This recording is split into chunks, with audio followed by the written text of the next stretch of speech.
자산이나 뭐 이런 거 좀 어떻게 돼요?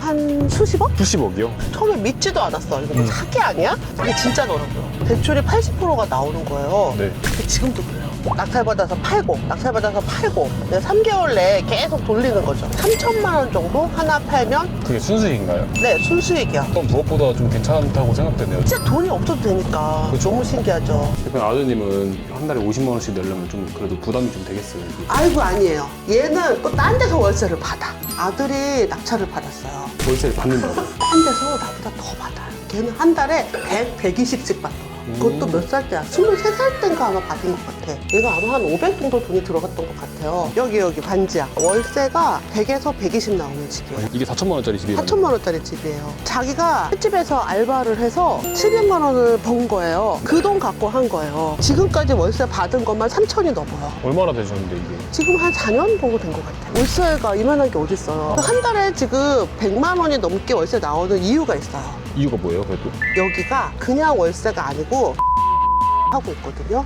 대표님 안녕하세요. 안녕하세요, 피디님. 처음 뵙겠습니다. 반갑습니다. 대표님 저희 처음 뵌 시청자분들 많으니까 소개 한번 부탁드릴게요. 안녕하세요. 저는 새 아이의 엄마로 시작해서 부동산 경매 전문가가 된 이현정입니다. 경매라는 게 정확히 어떤 건지 한번 설명해 주실 수 있을까요? 부동산의 할인 매장, 부동산의 바게세일. 똑같은 것도 백화점 가서 사는 것과 시장에서 사는 것과 또 할인 매장에서 사는 거 다르잖아요. 네. 똑같은 부동산인데 법원을 통해서 사게 되면 할인해서 살 수 있어요.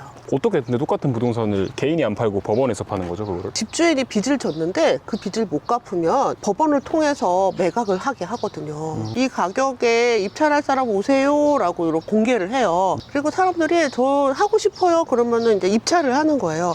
그 중에서 가장 높은 가격을 쓴 사람이 낙찰자, 소유자가 되는 거죠. 아, 드라마에서 본 약간 낙찰 땅땅땅 약간 맞아요. 이런 느낌 맞아요, 맞나요? 맞아요. 아. 그래서 같은 물건이라도 가격이 다 다를 수가 있어요. 그러면은 대표님이 부동산 전문가라고 하셨는데 네. 자산이나 뭐 이런 거 좀 어떻게 돼요? 한 수십억? 수십억이요?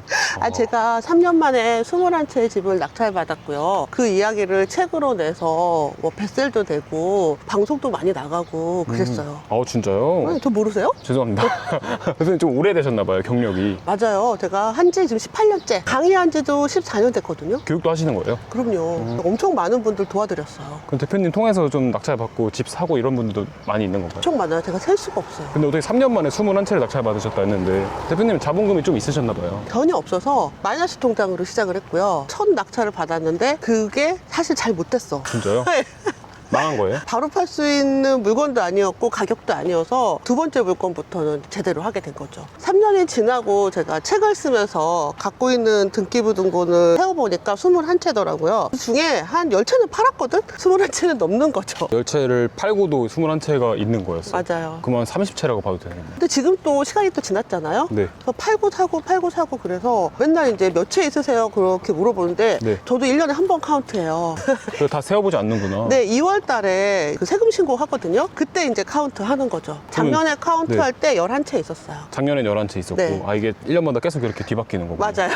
3년 만에 21채를 낙찰 받으셨다 했는데 개인의 힘으로 그게 가능한 건가요? 네, 개인의 힘으로 가능합니다. 이게 돈 없이 마이너스 통장으로 하셨다 했는데 그럼 계속 불려 나간 거예요, 그렇게? 그렇죠. 근데 마이너스 통장으로 낙찰을 받고 이제 임차인 드리고 하면은 다시 또 돈이 되돌아와요. 그리고 또 두 번째 물건을 할 수 있고 또 월세도 받고 전세도 받고 팔기도 하고 계속 이렇게 돈이 굴러가는 거예요. 돈을 그렇게 해서 계속 불려 나가는 거네요, 결국. 맞아요. 3년 만에 21채 받으셨다 하셨는데 그럼 그 집도 좀 보여주실 수 있나요? 지금 방금 나온 집이 저희 네. 엄마 집이거든요. 아, 대표님 댁이 아니에요? 네, 저희 엄마 집이에요. 처음에 경매 시작하면서 했던 게 내 자본을 불려가는 것도 있었지만 우리 집, 우리가 다 집이 없이 월세 살고 있었거든요. 대표님 가족이요? 네, 다. 전 전세 살고 있었고 친정엄마도 월세 살고 있었고 시부모님도 월세 살고 계셔서 이제 다 집을 먼저 마련해드렸어요. 대표님 돈을 먼저 번 게 아니라 집 마련부터 해주신 거예요? 동시에. 동시에. 아, 그래서 저희 집도 마련했고 지금 벌써 이 집도 거의 18년, 17년 된 거예요. 너무 오래됐죠.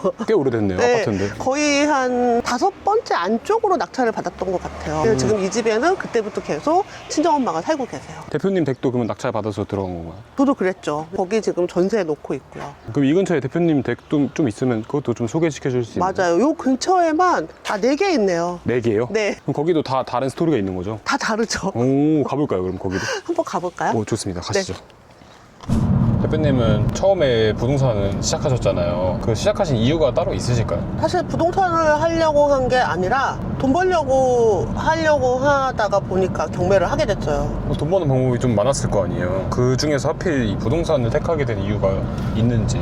여러 가지 돈 버는 거 많이 했는데 경매가 제일 낫더라고요. 39살에 셋째를 낳거든요. 네. 그래서 큰애랑 띠동갑이에요. 12살 차이. 그 셋째 낳고 애 셋째니까 갑자기 부담감이 확 생기더라고요. 남편하고 저하고 둘이 맞벌이로 열심히 살았는데 이렇게 살다가는 애들 제대로 먹이지도 못하겠더라고요. 그때 막 찌개를 끓이면 두부를 많이 넣어서 먹었어요. 고기가 많이 안 들어가고 두부를 많이 넣어서 먹였어. 애들이 너무 잘 먹으니까. 새 애들 잘 먹이고 입히고 가르치려면 돈을 많이 벌어야 되는데 내가 가진 돈도 없고 돈도 없는데 돈 벌 수 있는 게 뭘까 하다가 경매를 하게 된 거예요. 경매를 좀 어떤 계기로 시작하게 됐다 이런 건 또 없었어요? 친동생이 네. 경매를 강의를 듣고 왔어요. 언니 이거 진짜 돈이 없어도 대출을 이만큼 받을 수 있대. 다 돈이 있어야 집을 사는 줄 알았는데 세상에 별 신기한 게 다 있네 라고 생각하면서 처음에 믿지도 않았어. 이거 뭐 사기 아니야? 근데 진짜더라고요. 아 진짜? 네, 진짜로 대출이 80%가 나오는 거예요. 네. 근데 지금도 그래요. 아 지금도 그래요? 네. 그 당시가 지금 한 15년도 넘은 일인데. 그쵸. 때가 있고 안 그럴 때가 있고 그렇긴 한데 물론 이제 사람마다 조금 달라요. 하지만 처음 시작하시는 분들은 거의 다 돼요. 그러면 지금도 하기 좀 좋은 때라고 좀 판단하시는 건가요? 완전 제가 했던 때랑 너무 비슷하다고 생각해요. 그러면 지금도 처음 시작해서 3년 만에 21채를 낙찰을 받을 수 있는 사람이 또 나올 수도 있는 거예요? 지금은 21채를 받는 것보다는 똘똘한 한 채를 받는 게 더 좋은 때거든요. 서울 아파트 낙찰 받으시는 거 완전 추천드리고요. 내 돈 닿는 데만큼 좋은 거 가져야 돼요. 그리고 나서 2개, 3개 하셔도 됩니다. 일단 좋은 거를 먼저 하는 걸 추천해 주시는 거죠? 맞아요. 낙찰 받아서 팔고, 낙찰 받아서 팔고, 3개월 내에 계속 돌리는 거죠. 그럼 얼마 정도 수익을 얻을 수 있어요? 보통 3천만 원 정도 하나 팔면 그게 순수익인가요? 네, 순수익이요. 수익이 커지면 세금도 좀 늘거든요. 그러니까 순수익이 조금씩 줄어들긴 하죠. 1년에 4개 하면 1억을 벌어요. 지금은 이제 어디 가시는 거죠? 대표님? 제가 월세 받는 집이 있어요. 바로 가깝거든요. 한번 먼저 거기 가실까요? 좋습니다. 대표님 여기에요? 맞아요. 여기가 제가 월세 주고 있는 집이에요. 아파트가 아니네요 여기는? 네, 여기도 되게 오래됐어요. 한 15년 된 것 같아요. 15년 전에 이 집을 사신 거예요? 그쵸? 여기 이런 집은 좀 얼마 정도 하나요? 9천? 9천만 원이요? 네. 그럼 여기는 월세를 얼마 정도 받고 계세요? 60인데 네. 제가 지금 디스카운트해서 50만 원 받고 있어요. 아 깎아주신 거예요? 네. 왜 깎아주셨어요? 여기 우리 아들이 살고 있거든요. 아, 아드님한테 지금 월세를 받고 계신 거예요? 맞아요. 우리 아들이 같이 안 살고 따로 살고 싶다 그래서 네. 그러면은 여기 들어가 살래? 했더니 좋다고 해서 좀 여기 들어가 살고 있어요. 아 그냥 공짜로 살게 해주진 또 않는 거네요 이게. 공짜가 어딨어요. 원래는 60만 원 받아야 되는데 내가 10만 원이나 디스카운트해서 우리 아들은 또 월세 받고 있거든요. 월세를 또 받고 있다고요? 그걸 좀 이따 보여줄게요. 일단 한번 들어가 볼까요? 들어가도 되는 거 맞아요? 뭐 아마 없을 거야. 아 알겠습니다. 여기를 월세 50만 원 받으신다 하셨는데 대출을 받아서 들어간 건가요? 대출이 조금 남았어요. 그래서 한 달에 한 30만 원 정도? 대출 이자가 30만 원 나가는 소리죠? 맞아요. 60만 원을 월세 했으면 30만 원 정도의 수익을 얻을 수 있는 거네요. 그쵸. 방이 2개 있고 월세 60만 원이면 진짜 싼 거예요. 몇 평이죠 여기가? 한 20평 정도 될 것 같아요. 한 20년 정도 됐다고 한 빌라를 인테리어를 새로 바꿨죠. 인테리어를 하신 거예요? 아니, 새로 싹 다 했어요. 매도를 하려고 했는데 아들이 여기 살고 싶다고 하니까 그냥 놔두고 그냥 월세 주고 있는 거예요. 혼자 살기는 괜찮죠. 혼자가 아니라 여기는 가족들이 살아도 될 것 같은데요? 내가 혼자 살고 싶어 여기 그냥. 아 대표님이요? 대표님 아드님은 엄마한테 월세 한 달에 50만 원씩 내려면 좀 그래도 부담이 좀 되겠어요 이게? 아이고 아니에요. 얘는 또 딴 데서 월세를 받아. 월세를 받는다고요? 딴 데서 나보다 더 받아요. 걔는 한 달에 100, 120씩 받더라고. 그거 대표님이 사주는 건가요? 그거? 그건 내 거 아니고요. 우리 아들 거. 아들이 낙찰을 받았어요. 그것도 몇 살 때야? 23살 때인가 아마 받은 것 같아. 근데 그때 700만 원으로 낙찰을 받았어요. 그렇게 소액으로도 할 수 있는 거예요? 네, 이 낙찰가가 4천만 원이거든. 4천만 원짜리 반지하 이거보다 더 커요. 네. 낙찰 받아서 임대를 놓으니까 얘가 아마 한 500 정도 돈이 들어갔던 것 같아요. 아 그러면 거기도 요 근처에 있는 건가요? 이 근처에 있어요. 거기도 사람 살고 있어요 그러면? 네, 사람이 있을 거예요. 안에는 못 들어가요. 얘는 월세가 센 이유가 있어요. 제가 가면서 얘기해 드릴게요. 대표님 근데 여기는 대출 얼마 정도 받으셔서 지금 30만 원씩 내고 계신 거예요? 원리금으로 계속 상환하고 있는 거거든요. 한 8천 정도 대출을 받았었어요. 남아있는 게 한 4천대 정도 아마 남아있을 거예요. 그럼 여기를 얼마에 사셨는데 8천을 낙찰을 받으신 건가? 9천만 원. 9천만 원을 샀는데 네. 8천만 원이 대출이 나왔다고요? 네, 월세 내면서 거의 돈이 안 들어가 있는 상태죠.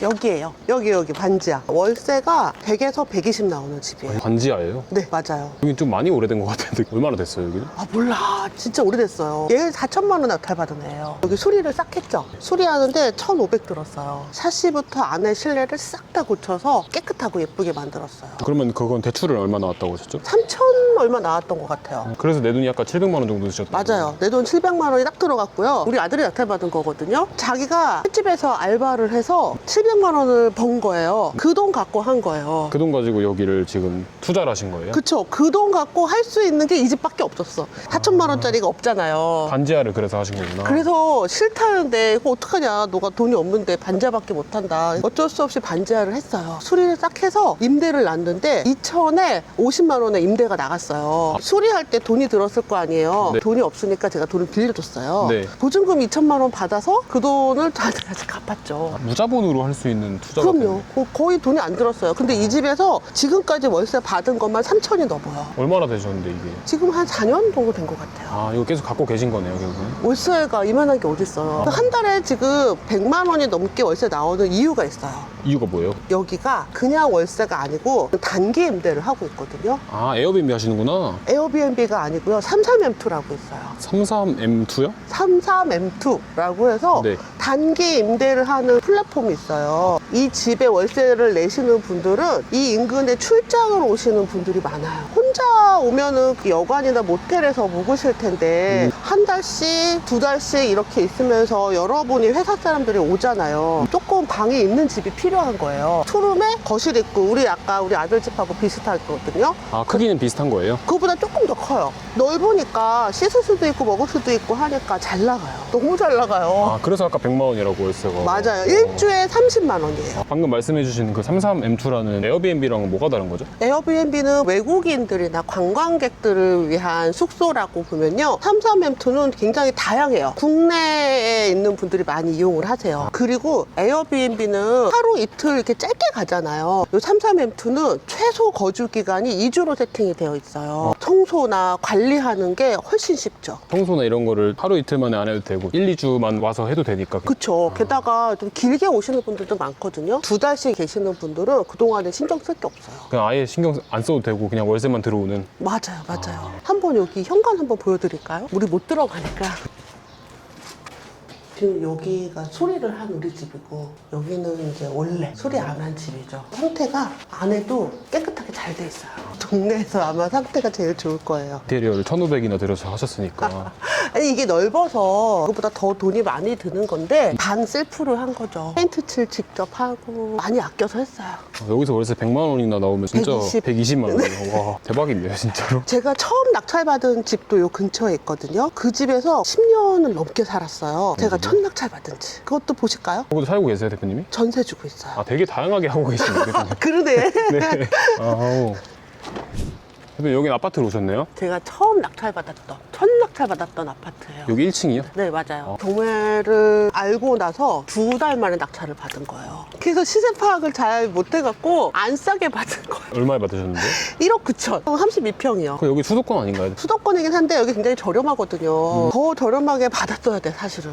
바로 팔려고 했거든요. 바로 팔기에는 수익이 하나도 안 나는 거예요. 제가 월세 살고 있었는데 그 집에 곰팡이가 막 엄청 많았어요. 애도 셋인데 좁고 이 집을 보니까 너무 이사 가고 싶은 거예요. 그때 아파트에 좀 살고 싶으셨어요 대표님도? 너무 살고 싶었죠. 옛날 빌라들은 또 따닥따닥 붙어 있어서 환기도 전혀 안 됐어요. 근데 여기는 막 넓지, 단지 안에 놀이터도 많지, 세대수도 많지, 너무 쾌적하잖아요. 그래 가자 결심했어 하고 이 집으로 이사를 들어왔어요. 아, 그냥 낙찰 받아서 팔려고 했는데 이사를 들어오신 거예요? 그렇죠. 빚이 생겼잖아요. 대출을 막 엄청 해주는 거예요. 그렇죠. 이사 들어오면서 대출을 80% 받았어요. 1억 6천 정도 대출을 받았던 것 같아요. 내 돈 전세금 빼서 이제 여기 잔금을 하니까 진짜로 돈이 생겼어요. 3천만 원이. 그 돈 갖고 이 집에 생긴 빚을 이자를 갚기 위해서 정말 열심히 경매를 하게 된 거죠. 아, 이자를 또 갚기 위해서 또 경매를 도전하신 거예요? 그렇게? 그쵸. 내가 경매를 해서 돈 벌려고 시작을 했는데 빚을 지고 말았으니 얼결에 내 집 마련은 했지만 네. 돈도 없는 사람이 집을 사버리고 큰일 난 거죠 이제. 그게 이제 21채까지 불려 나간 거네요. 맞아요. 전세금 빼서 생겼던 3천만 원으로 두 번째 집 바로 낙찰을 받았거든요. 근데 두 개를 동시에 받았어요. 그리고 걔를 두 달 만에 둘 다 팔았어요. 네. 그랬더니 3천만 원이 딱 생기더라고요. 아, 또 3천만 원이. 근데 6천이 된 거잖아요. 와. 그런 식으로 이제 낙찰받고 바로 팔기도 하고 전세를 놓기도 하고 월세를 놓기도 하고 이러면서 집이 3년 만에 21채까지 늘어나게 된 거예요. 아, 그런 식으로 해서 전업으로 전환을 하신 거예요? 맞아요. 마이너스 통장으로 경매를 시작을 해서 지금까지 이렇게 계속 오게 된 거죠. 진짜 마이너스 통장 하나만으로. 맞아요. 영원으로 시작하는 것도 아니고 마이너스로 시작하셨네요. 제가 우리 아들한테 그랬어요. 야, 너는 700만 원으로 시작하니까 나보다 낫다.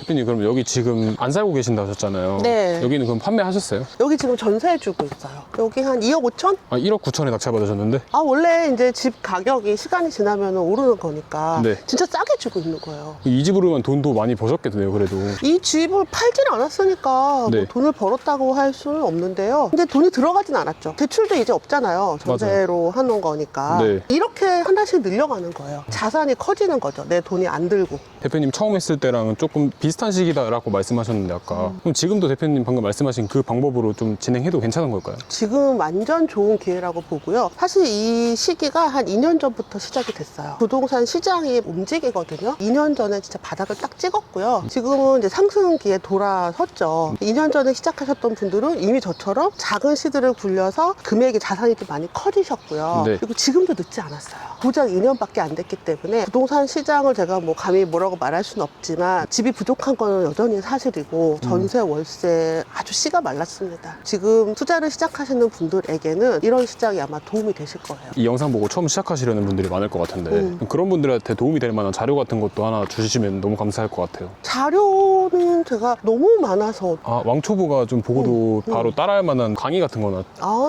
그 왕초보들을 위한 VOD를 무료로 오픈하고 있어요. 아, 무료로요? 네, 궁금증 많으신 분들 한 번에 오셔서 들으시라고 라이브를 하고 있는데요. 네. 라이브 하기 전에 기초를 아예 그냥 듣고 오시라고 다 무료로 오픈하고 있어요. 아, 제가 그 무료 VOD 아주 충실한 겁니다. 네. 그 무료 VOD를 볼 수 있는 링크를 피디님께 드릴게요. 오, 진짜요? 네, 피디님이 우리 구독자분들께 나눠주시면 오셔서 보시면 될 것 같아요. 알겠습니다. 그럼 댓글 남겨주시는 분들한테는 제가 답글로 그 링크 전달 드리도록 하겠습니다. 네, 좋아요.